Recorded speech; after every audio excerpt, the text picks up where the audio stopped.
Voici la liturgie de ce 9e dimanche après la Pentecôte.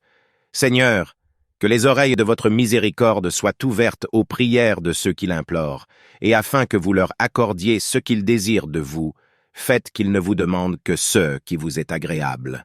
Lecture de l'épître du Bienheureux. Apôtre Paul aux Corinthiens. Mes frères, ne convoitons pas les choses mauvaises, comme eux les convoitèrent. Ne devenez pas idolâtres, comme quelques-uns d'entre eux, selon qu'il est écrit. Le peuple s'assit pour manger et pour boire, puis ils se levèrent pour se divertir.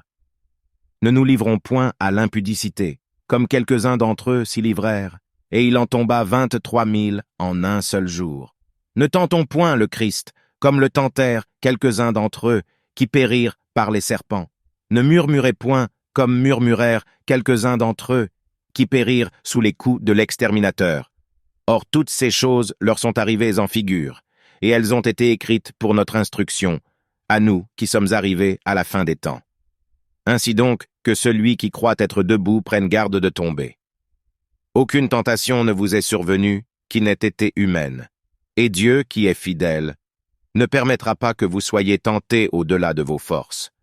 Mais, avec la tentation, il ménagera aussi une heureuse issue en vous donnant le pouvoir de la supporter. Suite du Saint-Évangile selon saint Luc. En ce temps-là, Jésus s'étant approché de Jérusalem, voyant la ville, il pleura sur elle, en disant « Si tu connaissais, toi aussi, au moins en ce jour qui t'est donné, ce qui te procurerait la paix. Mais maintenant cela est caché à tes yeux.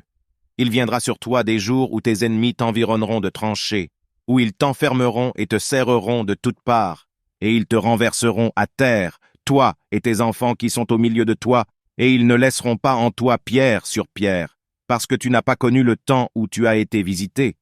Et étant entré dans le temple, il se mit à chasser ceux qui y vendaient, et ceux qui y achetaient, leur disant, « Il est écrit, ma maison est une maison de prière, mais vous, vous en avez fait une caverne de voleurs. » Et il enseignait tous les jours dans le temple.